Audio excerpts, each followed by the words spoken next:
천천히 같이 하겠습니다.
주신 기쁨으로 여호와를 섬기며 노래하면서 그의 앞에 나아갈지어다.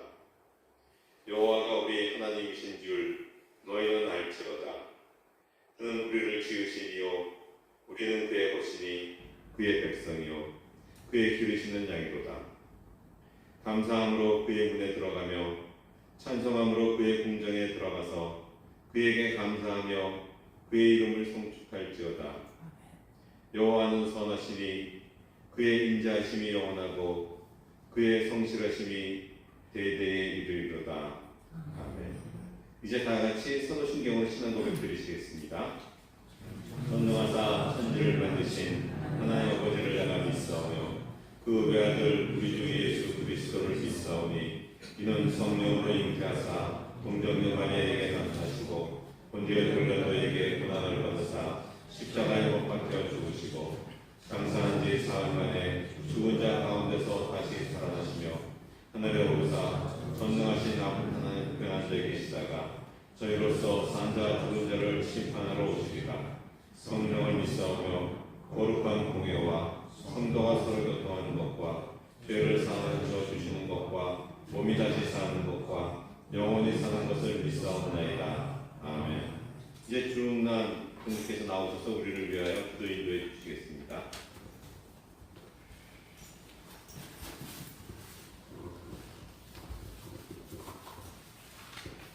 다 같이 기도 드리시겠습니다.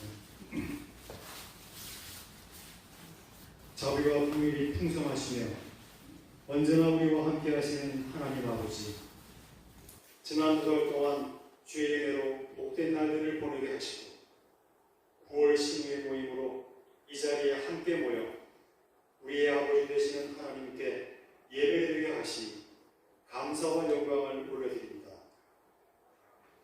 때로는 곤고하고 때로는 어려운 가운데 있으나 기도할 때마다 임마누엘 주님을 의지함으로 승리하게 하시 감사드립니다.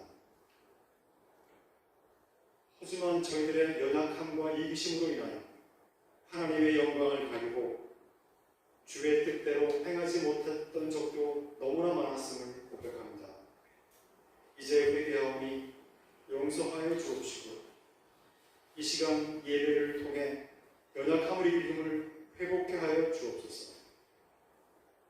우리의 매일의 삶 속에서 하나님 뜻에 순종함으로 예수 그리스도의 인격을 닮아가게 하옵소서.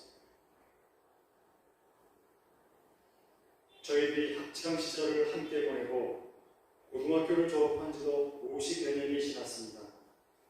이 긴 세월 동안 저희 24회 신회와 동행하시어 인도해 주신 주님을 찬양하오며 그리스도 안에서 저희 신회가 하나 되게 하옵소서. 오늘 이 예배에 특별히 독일에서 성경 연구와 목회 활동을 하고 계시는 송상섭 목사님을 보내주심을 감사드립니다. 세상 죄를 지고 가는 하나님의 어린 양이라는 제목으로 말씀 전해주실 때 저희의 마음을 열어주셔서 깊은 깨달음이 있게 하옵시고 큰 결실이 있게 하옵소서. 신회를 이끌기 위해 뒤에서 수고하시는 송정호 회장과 임원 여러분들에게도 강건함을 더하여 주사 맡은 일들을 잘 감당케 하옵시고 복과 은혜를 더하여 주옵소서.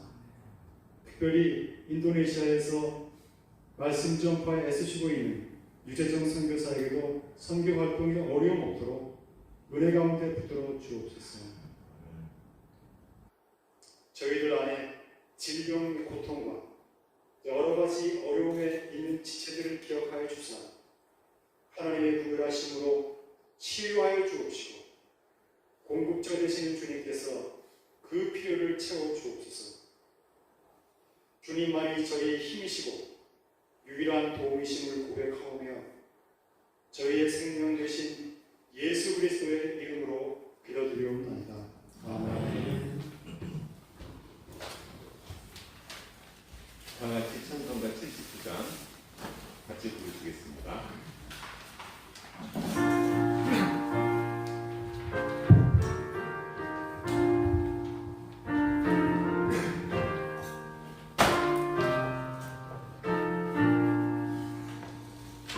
주하님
1장 29절에서 34절입니다.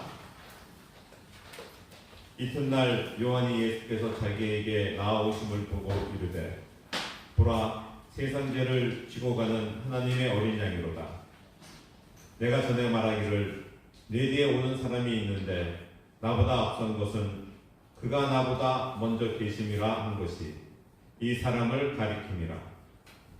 나도 그를 알지 못하였으나 내가 와서 물로 세례를 베푸는 것은 그를 이스라엘에 나타내려 함이라 하니라. 요한이 또 증언하여 이르되 내가 보매 성령이 비둘기같이 하늘로부터 내려와서 그의 위에 머물렀더라.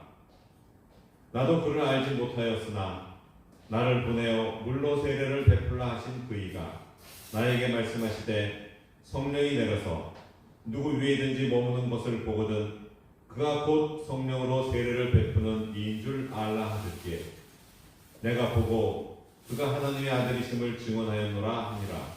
아멘.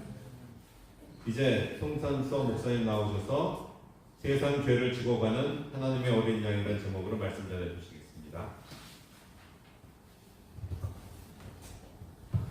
환영 박수를 해야 되는 거 아니에요?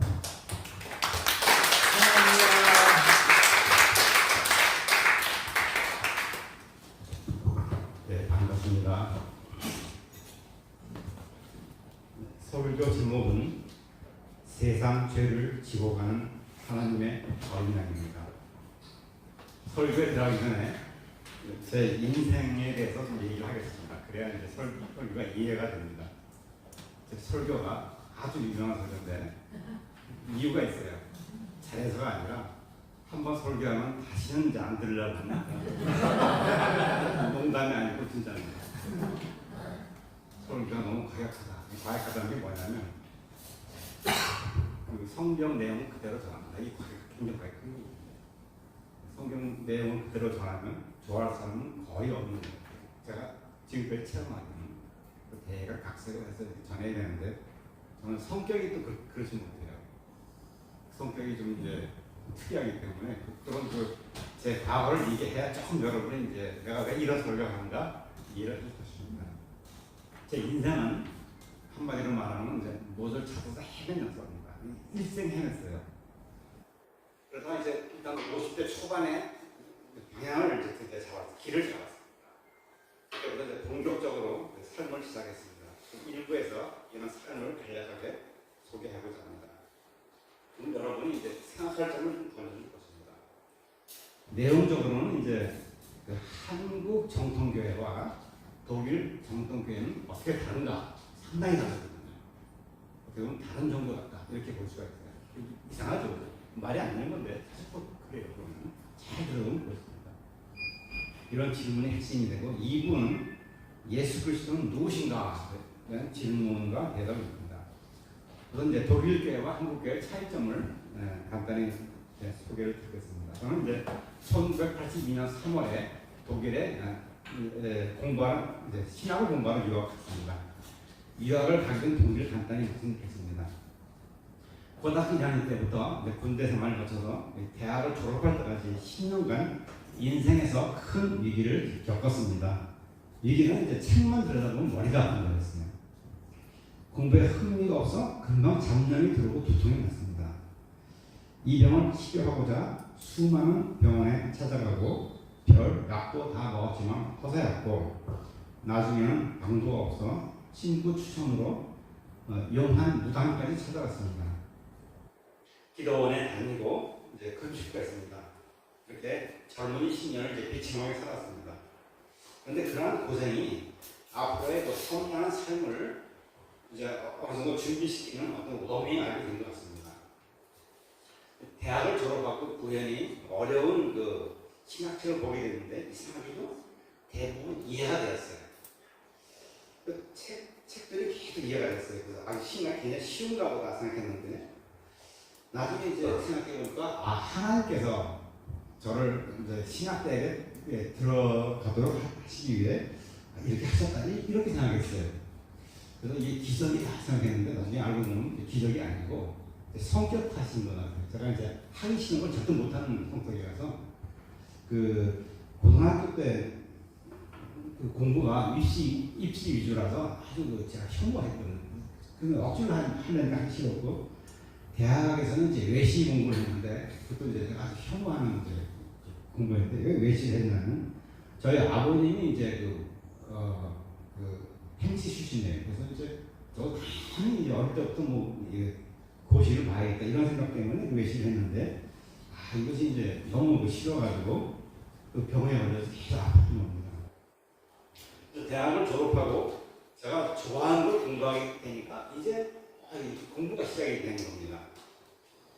근데 미국 독일에 간 이유는 당시에 신학교에 이제 특히 잠신대, 장신대 이런데 성경 비평이라는 게 들어왔어요. 성경 비평이라는 건 이제 성경 말씀 하는 말씀 아니다 그런 얘기입니다. 청신대도 곧 들어올 것 같았어요. 그래서 이거 내가 그러면 성경 비평이 본산이 독일에 가서 열심히 해가지고 틀렸다는 걸 증명하기 위해서 독일에 가야겠다. 그래서 이제 독일에 갔습니다. 그래서 어학을 이제 빨리 끝내고 이제 대학에 들어가니까 공부가 너무 재밌어요. 독일 교수들이 아주 근본적으로 철저하게 아주 명료하고 이렇게 풀어주기 때문에 공부가 굉장히 재밌었어요. 그런데 그 경건한 독일 사람들과 대화를 하기 시작했는데 신앙이 너무 틀려서 상당히 이제 고민을 많이 했습니다. 그래서 이제 내 신앙이 옳다. 너희들 틀렸다. 너희들은 너무 합리적이다. 따지기를 좋아한다. 이렇게 이제 생각을 했습니다. 그래서 너희들은 믿음이 없다. 이렇게 강한 선입견 때문에 그들을 무시했어요. 그 근본적인 차이점이 뭐냐면 간단히 말해서 저는 열심히 하나님 섬기면 된다. 또 그들은 올바로 섬겨야 된다. 사실 이게 전혀 다른 얘기인데 그때는 하여간 저는 열심히만 하면 된다 생각했어요. 뭐 호흡이라는 게 뻔한데 뭐 이걸 열심히 공부할 필요가 있느냐. 이거 똑바로 공부할 필요가 있느냐. 적당히 뭐 호흡을 알면 되지. 근데 이 사람들은 계속 말씀하고 따지는 대화가 안 되고 이제 그래서 저 사람들은 이제 나하고 틀리다 이제 이렇게 생각했습니다. 근데 한 가지 마음에 찔리는 게 그들의 삶을 보니까 굉장히 거룩해요. 저는 거룩하지 않다는 걸 제가 알고 있었어요. 그런데 그로부터 약 20년간 인생의 풍파를 겪으면서 깨달은 게 이제 있었는데 그게 뭐냐면 레위기 19장 2절 말씀에 너희는 거룩하라. 이는 나 여호와 너희 하나님이 거룩함이라. 이 말씀이 이제 조금 이제 이해가 되기 시작하면서 그래도 아직은 정확하게 이해가 되지 않았어요. 그러니까 제 신앙에 무언가 문제가 있는 것 같은데 뭔지를 잘 몰랐습니다. 그것이 아마 인간인 것 같습니다. 이렇게 이제 공부를 잘 하다가 한국에서 파송된 어느 선교 단체에 들어가게 됐는데 제가 신학생이었지만 성경을 잘 몰랐어요. 근데 그 선교사들 보니까 성경을 잘 읽었더라고요. 성경 배우잖아. 들어갔는데 이제 들어갔더니 이제 이거 신학을 공부하면 안 된다고 선교단체가 신학을 많이 말라서 또 신학을 가뒀어요. 관두마. 그래서 선교의 정성갱고가 됐습니다. 그래서 이제 독일 선교사 학생들을 전도해서 가르치게 됐습니다. 40대 중반에 되었을 때 그 단체에서 나오게 되었어요.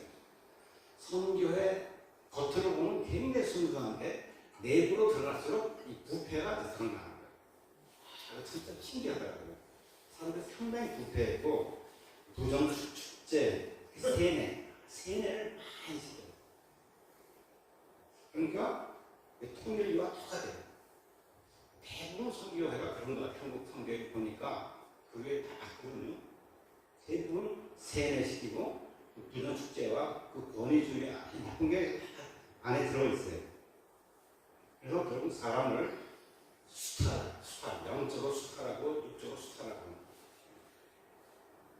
그래서 그 단체에 이제 들어갔다가 이제 나오니까 이제 선교단체는 모든 걸 바쳐서 이제 해야 되는 게 선교단체거든요. 나오면 거지가 되는 거죠. 진짜 아무도 없어요. 친척하고 친구 다 이제 없어지는 거예요. 선교단체 꼭 절대 못 빠져나오도록 그냥 다 버려야 돼요. 그러니까 아무도 없어요. 뭐 돈도 물론 하나도 없죠. 돈을 벌면 다 갇히니까. 그래서 이제 그때부터 이제 제 인생의 시작이 됐습니다. 그러면 굉장히 어려운 그 시험의 이제 길을 가게 됐는데, 어쨌든 이제 그 젊었을 때 그 고생한 게 그 시험의 길을 끝까지 가게 한 그 도움이 된 것 같아요. 제 신앙에 이제 한 가지 결정적인 영향을 준 것은 이 독일 사람들의 그 순수함과 철저함이었습니다. 사람들이 굉장히 순수해요. 참 신기하죠? 순수함 같지 않은데 순수해요. 또 철저해요. 제가 하는 일이 이제 대학 캠퍼스와 이제 기숙사 돌아다니면서 사람들 선교하잖아요. 성경 공부 해보지 않을래? 하겠다 하면 이제 안 하겠다 그러면 뭐 설득해서 뭐 하고 이제 그래서 모아가지고 한 명 한 명씩 1대1로 가르치는 건데, 이제 1대1로 성경 공부할 때 사람들이 이제 자기 생각을 얘기하는 거거든요. 그 질문서가 있으면 질문 대답을 하거든요. 그러면서 자기 생각과 자기 삶에 대해서 얘기를 하는데 엄청나게 자세하게 얘기해요. 솔직하게. 자기의 죄 문제, 무슨 문제 보면 다 얘기해요. 근데 그 얘기를 들으면서 제가 상당히 놀라는 게 이 사람이 나보다 훨씬 훌륭하고 순수하다. 이걸 느껴요. 이게 가능한 일이 아니잖아요. 저는 이제 선교사고 또 이제 그 교회 다니고 그래도 이제 마음으로는 마음을 다해서 모든 걸 다해서 그 하나님을 섬기겠다 했는데, 이 불신자들, 하나님을 전혀 믿지 않는 독일 사람들이 순수하다, 생각도 철저하다, 나보다 죄의 무게를 따진다면 제 죄가 훨씬 무겁다. 근데 그런 거죠. 그래서 이게 이해가 안 됐어요. 어쨌든 그 공부를 하다 보면은 그들의 그 순수함, 이것이 그 힘이 있어서 저를 이렇게 침투하게 되더라고요. 제 인격 속으로. 그래서 공부 한번 가르치고 나면 며칠 동안 그 침투한 것이 저를 사로잡았어요. 그러니까 그것을 15년, 뭐 17년 이게 오랫동안 하다 보니까 제가 변하기 시작했고, 그리고 이게 왜 내가 그 순수하지 못했고 철저하지 못했는가 생각해 보면서 이 말씀을 다시 보니까 그때부터 이해가 되기 시작했어요. 아, 이게 성경이라는 게 이런 것이고 믿음이라는 게 이런 것이었구나. 그래서 결국 이제 저는 가르쳤는데 그들이 저를 가르친 것이 되었습니다. 그래서 그때부터 성경을 다시 이제 연구하고 이제 성경을 조금 깨달기 시작했어요. 그러니까 신학 공부하면서 이제 배운 게 아니고 이런 삶을 통해서 성경을 배우기 시작했습니다. 그래서 그 단체를 나온 다음에 경건한 신학 그 대학을 다녔어요. 그때 이제 그 사립대학이 있었어요. 경건한 신학대학에 다녀서 거기 졸업을 하고 교수들과 학생들과 사귀면서 그들의 그 실천적이고 그 경건한 그 삶을 이제 배우게 됐습니다. 그래서 성경을 완전히 잘못되게 이해한 것을 버리고 다시 성경을 이해하게 됐습니다. 주로 이제 독일에서 가장 정통 있는 주석들을 찾아서 읽고 루터를 연구해서 이제 신앙 기반이 굳어졌습니다. 네, 이것이 저의 삶이었어요. 그래서 이제 한국교회, 이제 독일 사람 그만하고 한국교회에서 이제 나와서 그 개혁을 위해서 한번 이제 목회를 해야겠다 하고 이제 한국교회를 시작하게 됐습니다. 그랬더니 이게 전혀 이제 안 맞더라. 그래서 설교하면 아니다 한번 그래서 쫓겨나는 이제 그런 사람을 써봤는데 쫓아내지는 않았잖아. 제가 이제 과정에서 얘기했습니다. 결국 이제 제가 그 옛날에 이해하지 못한 것은 뭐냐면 복음의 본질이었어요. 본질. 그러니까 그 한국 사람과 독일 사람의 차이는 뭐냐면 그 독일 사람은 그 본질을 따지고 한국 사람들은 주변적인 걸 많이 따지더라고요. 그게 제가 얻은 결론이었어요. 그 본질을 잘 보면 되는데 한국 사람 성경에 급해가지고 딱 보면 이게 본질이야. 끝이야. 근데 독일 사람들은 계속 본질 못하면 계속 질문을 합니다. 계속 물어봐. 본질을 가지고 신앙 한국 사람은 그냥 뭐 한 며칠 딱 본질 하면 끝. 그다음에 이제 주변적인 걸 많이 하더라고요. 근데 열심히 섬기고 이제 뭐 그 홍보도 많이 하고 주일 성수하고 이런데 이제 신경을 많이 쓰는 거죠. 근데 그것이 제가 보기에는 이제 문제가 된다 생각합니다. 자, 두 번째 이제 오늘 설교 본문에 들어가겠습니다. 자, 세상 죄를 지고 가는 하나님이 어딨냐? 이제 이것이 이제 믿음의 본질에 관한 이야기입니다. 바로 단락에서 세례 요한은 종교 지도자들에게 그리스도를 이제 그리스도께서 오셨다는 것을 이제 증거했어요. 그분은 세례 요한으로부터 세례를 받으심으로써 메시아의 공생애를 시작했습니다. 세례를 받으신 후 광야에서 40일간의 금식 기간을 가지시면서 사단의 시험을 통과하셨습니다.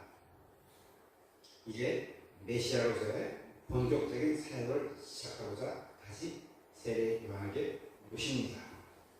그는 메시아를 다시 보고 사람들에게 증거하며 그들을 그리스도께 보냅니다. 예수님의 메시아 사역은 이렇게 세례 요한의 증거로 시작했습니다. 본 단락은 이 모든 과정을 서술합니다. 세례 요한이 메시아를 어떻게 증거하는지가 본 단락의 초점이 됩니다. 자, 그러니까 이미 세례 요한은 메시아를 예수님은 이제 메시아로 세례를 하셨어요. 그 다음에 시간이 좀 지난 후에 예수님이 다시 오셨어요. 그래서 그 세례 요한이 이분이 메시아다. 이게 사람들이 증거하는 내용이죠. 내용입니다. 자, 그럼 이제 도대체 메시아가 무엇인가? 어떤 분인가? 예수 그리스도가 누구신가? 그런 질문을 이제 우리가 가지고 봅니다. 자, 이 본문이 매우 중요한 이유는 그 메시아를 선포하고 그리고 그러니까 메시아를 선포하기 위해서 태어난 사람 아닙니까? 그리고 부르신 바로 그 사람이 메시아를 어떤 분이라고 표현하는가? 메시아가 무엇을 하러 오셨는가? 이것을 이야기하기 때문에 상당히 중요합니다. 자, 이 그리스도가 누구신가? 그러니까 이제 우리는 이제 저의 과거 얘기를 한다면 그리스도가 누구시냐? 뭐 물어볼 필요가 없는 물으면 화가 나죠. 왜 물어보냐? 이렇게 간단한 문제를. 근데 그게 아니더라. 이제 삶을 통해서 배웠습니다. 이제 우리 시대는 그리스도가 누구신가에 대해서 너무나 이제 다른 좀 본질과 멀어진 이제 그런 지식이 난무합니다. 그래서 그 성경을 잘 보면은 그 훌륭한 사도들이 질문이 뭐냐면 그리스도가 무엇인가? 여기에 대해서 굉장히 초점을 두었습니다. 그래서 우리가 그리스도를 아는 것이 신앙의 본질입니다. 자, 그래서 29절을 통해서 그리스도가 누구신지 우리가 한번 생각해보겠습니다. 자, 여기서 세례 요한은 메시아를 어떤 부분으로 증거했는가? 보라, 세상 죄를 지고 가는 하나님의 어린 양이로다. 자, 세상 죄를 지고 가는 하나님의 어린 양이로다. 이분이 그리스도다. 이것은 결코 당연한 말이 아닙니다. 왜냐하면 그 이스라엘 사람들은 어떤 메시아를 기다렸습니까? 전혀 다른 메시아를 기다렸어요. 너무 상상이 됩니까? 예수님이 오셔서 나는 메시아다. 난 이러이러한 사람이다. 근데 사람들이 영접을 안 했어요. 영접 안 하면 어떻게 했습니까? 죽였죠. 그죠? 참 이게 충격적인 얘기인데. 그러니까 세례 요한이 보라, 이스라엘을 구원하실 왕이로다. 이렇게 안 하시고 너희 죄를 지고 가는 어린 날이다. 이렇게 얘기했어요. 이게 기가 막힌 얘기인데. 그런데 이상하게도 사도들도 12사도도 예수님 2년 이상 쫓아다니면서 매일 같이 식사하고 말씀 듣고 배웠지만 예수님이 어린 양이라는 걸 이해를 못했어요. 영접도 못하고 이해도 못하고. 그죠? 네. 언제 이해했습니까? 십자가에 돌아가시고 부활하신 다음에 그때 깨달았어요. 이렇게 그리스도가 누구신가에 대해서 정말로 깨닫기가 어렵습니다. 그런데 세례요한이 깨달았다. 또 세례요한이 정말 위대한 자라는 게 이를 들어서 우리가 알 수 있습니다. 그래서 복음의 핵심을 깨닫는 게 중요하다. 것입니다. 그래서 이제 예를 들면 니고데모가 이제 가운데에 석하겠죠. 예수님과 직접 면담해서 자, 내가 그리스도는 이러이러한 사역을 한 사람이다. 이렇게 했는데도 못 믿었잖아요. 그 당시에는. 나중에 얘기 됐는데 증거를 듣고도 못 믿었는데 세례요한은 증거를 듣기 전에 이미 성경을 연구해서 그걸 깨달았다. 그죠? 참 기가 막힙니다. 네. 자, 그러면 메시아가 어린 양이다라는 그것을 어떻게 알았을까? 세례요한은 성령님을 통해서 알았다. 그거 절대 아닙니다. 네. 성경을 연구해서 알았어요. 성경 연구. 이제 여러분 식사를 한 지 얼마 안 돼서 슬슬 졸리실 것 같은데 설교를 좀 짧게 이제 얼마 안 남았어요. 주겠습니다. 네. 자, 먼저 출애굽기 12장 3절 이하에 6월절 어린 양에 대한 규정이 나오는데 여기는 이제 흠없는 6월절 어린 양의 피가 애굽의 모든 장자를 치는 하나님 심판에서 이스라엘을 보호했습니다. 이것은 어린 양을 통한 하나님의 심판에서의 구속을 상징합니다. 어린 양은 뭐냐? 하나님 어린 양은 뭐냐? 구속, 심판에서 보호한다. 자, 이제 그런 인식이 하나 있고, 그 다음에 나중에 후기 선지자인 이사야 선지자가 53장에서 고난당하는 이 하나님의 종, 이 메시아가 바로 도살당하는 어린 양임을 암시. 메시아는 바로 그 어린 양, 출애굽기 때 사람을 구원시킨 그런 흐르는 6월절 어린 양이다. 이것을 암시합니다. 제가 읽어드리겠습니다. 이사야서 53장 7절 이하인데 그의 입을 열지 아니하였으며 마치 도시장으로 끌려가는 어린 양과 털 깎는 자 앞에서 잠잠한 양같이 그의 입을 열지 아니하였도다. 그의 영혼을 속건 제물로 드리기에 이르면 여호와께서 기뻐하시는 뜻을 성취하리로다. 많은 사람을 의롭게 하며 또 그들의 죄악을 친히 담당하리로다. 그래서 도수장으로 끌려가는 어린 양. 그래서 이 두 구절을 연결시켰어요. 그러니까 그 세례요한이 구약을 통달해서 그걸 연결시켜서 바로 메시아는 하나님의 어린 양이 되었다. 하나님이 보내신 메시아는 6월절 어린 양처럼 죽어야 한다. 제물이 된다. 참 이런 것을 깨닫고 이걸 과하게 선포를 했습니다. 네. 그래서 우리는 지금 그 구약을 예수님을 예수 그리스도 중심으로 이해한다. 그걸 다 아시죠? 네. 그런 선거자가 됐어요. 루터가 이제 그런 얘기를 강조했는데 구약을 읽을 때 예수 그리스도 중심으로 읽어야 된다. 벌써 세례요한이 그걸 했어요.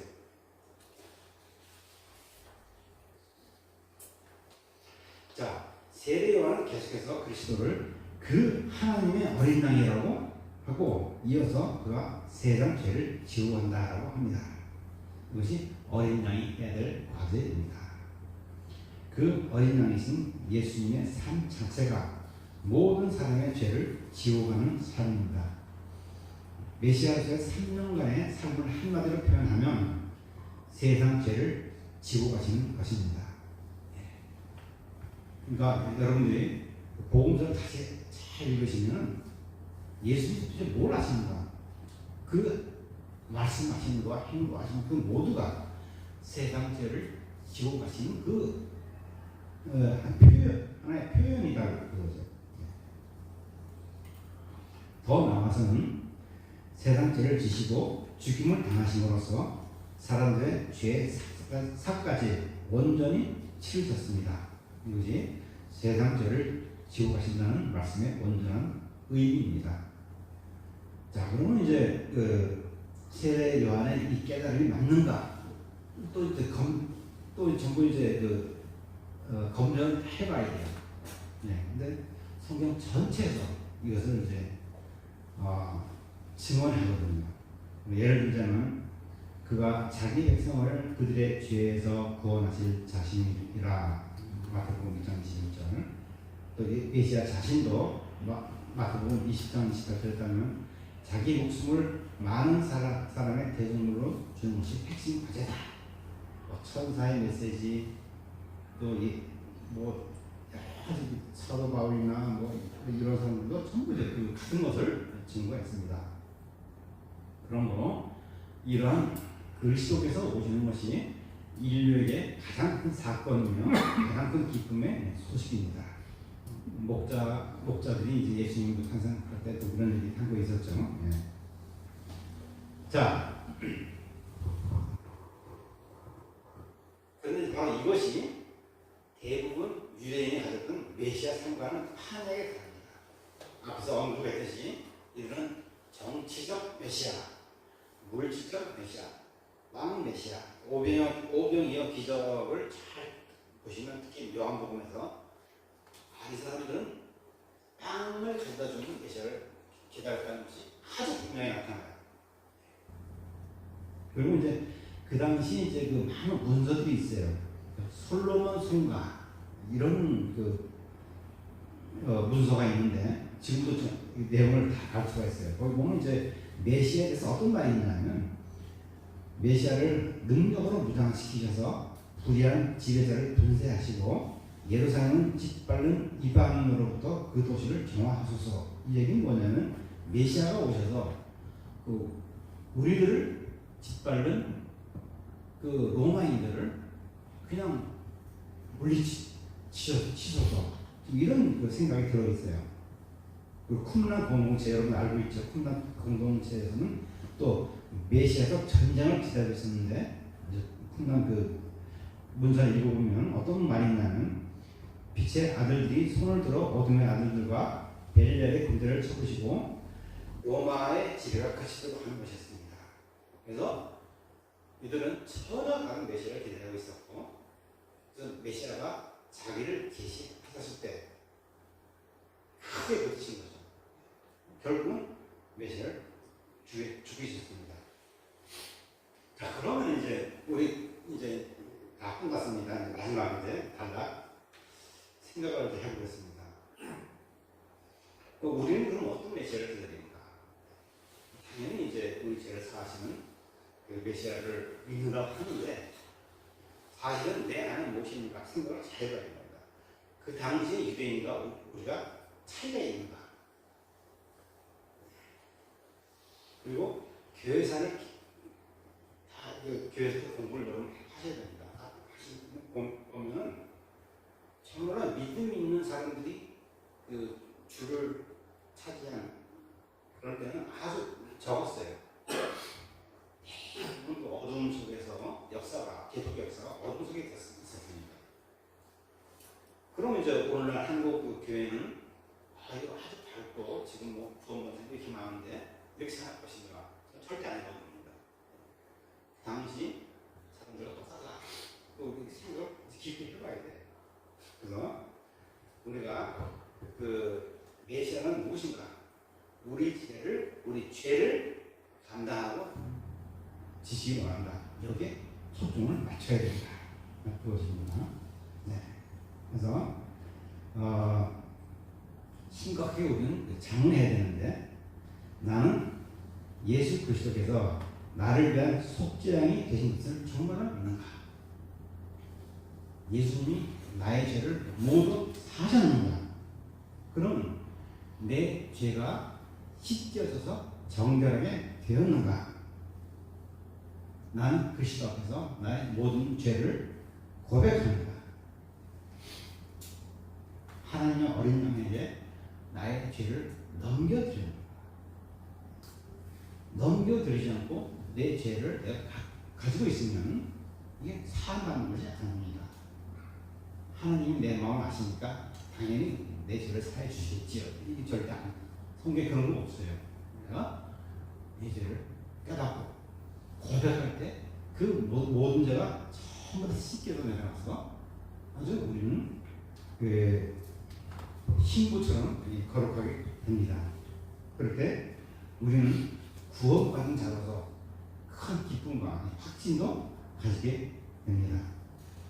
그래서 우리가 봉사를 하는 것, 교회 아주 열심히 다니는 것, 이거 좋은 건데 거의 초점을 두는 것보다도 이제 우리가 70이 됐습니다. 이제 하나님 나라에 갈 때가 얼마 되지 않았으니까 남은 시간을 그 말씀을 잘 연구하고 복음의 그 본질에 들어가서 그 제사의 은혜, 중생 이게 좀 더 관심을 가지고 우리가 살았으면 좋겠습니다. 이상으로 설교를 마치겠습니다. 자, 기도하겠습니다. 하나님 아버지, 오늘 정말로 이 감동적인 그런 현장에서 제가 말씀을 전했습니다. 우리 모두가 이제 하나님의 어린 양으로 오신 정결한 예수님을 우리가 영접하고 피로써 죄사함을 받고 중생하여 모두가 이 천국에서 영생을 누릴 수 있게 도와주십시오. 우리 영생의 이 남은 삶을 이 영생을 위해서 쌓아두도록 하나님께서 도와주시길 기도합니다. 예수님의 이름으로 기도했습니다.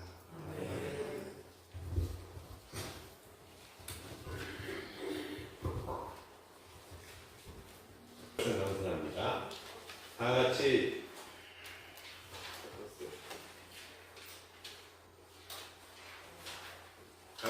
찬송가 570장 부르시겠습니다.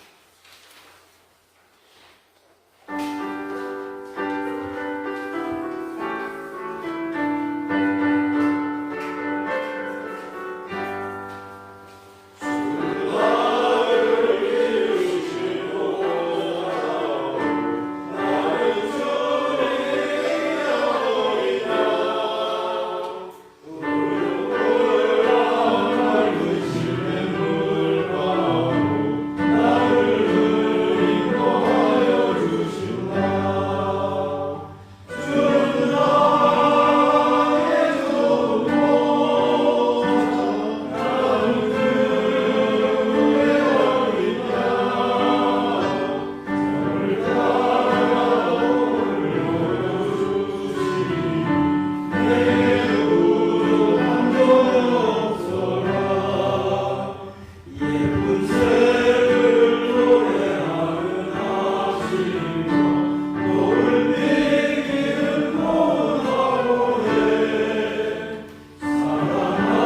이제 송삼섭 목사님 나오셔서 축도해 주심으로 9월 원래 예배를 마치도록 하겠습니다.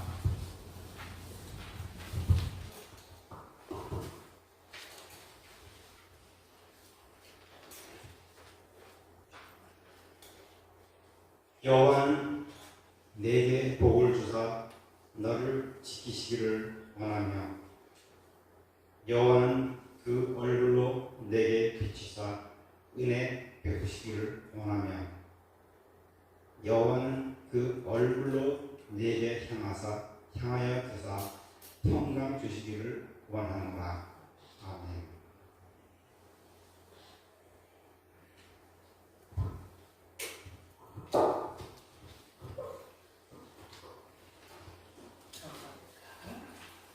그 7월 8월 배경으로 승포 옆에 있습니다.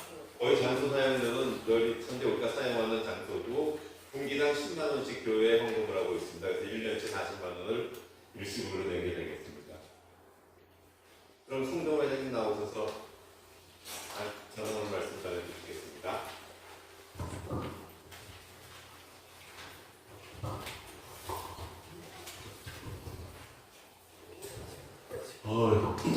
오늘 간만에 정말 많이 들어오셔가지고 오늘 찬송 찬양 목소리들이 다 우렁찬 아주 정말 좋았습니다. 정말 예배드리는 그런 기분이 있게 된 것 같습니다. 오늘 저 목사님 말씀 정말 대단히 감사합니다. 사실 잠깐 나는 도대체 어떤 메시아가 내 마음속에 있는지 잠깐 생각해보니까 그런 생각이 들었습니다.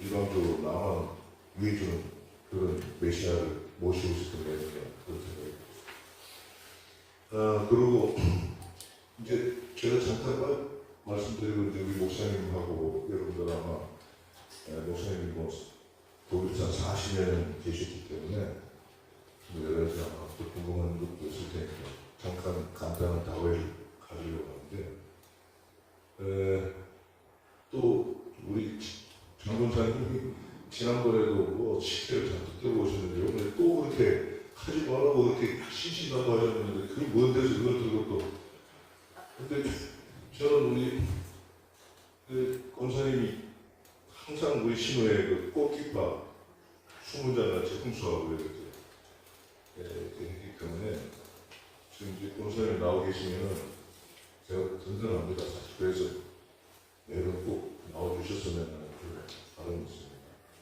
그리고 우리가 다음 달에는 이제 저기 속초에 가서 예배를 드리는데 아직까지 우리가 보니까 몸이 이렇게 걸어다닐 수 있고 건강한데 이렇게 여행이라도 같이 해야 되겠다 해서 이제 진앙이 이어가고 또 그렇게 가자는 또 분들이 좀 많이 있는 것 같아가지고 그렇게 이제 추진했습니다. 그래서 지금 현재 숙소도 예약이 끝났고 또 그 버스, 관광버스도 예약을 했습니다. 근데 지금 현재까지는 12쌍하고 싱글 4명에서 28명에서 출발하는 걸로 되어 있고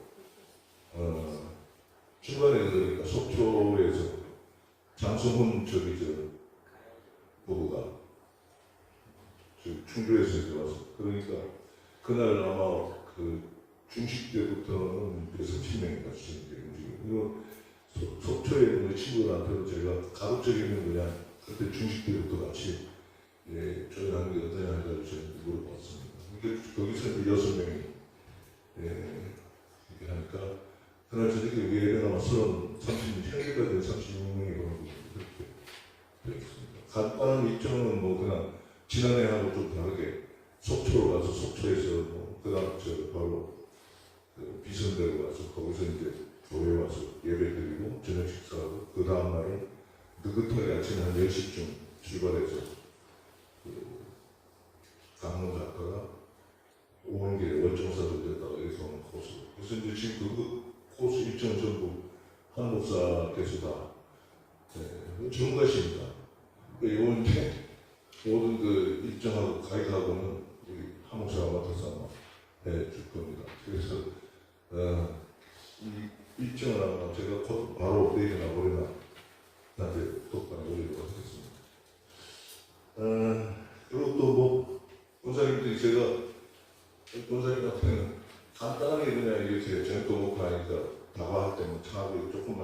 거예요. 지금 보니까 저기 뭐 잔뜩 그래서 뭐 권사님들이 떡도 준비하고 싶고 과일도 준비하고 오셔가지고 뭐 한상 차리신 것 같아요.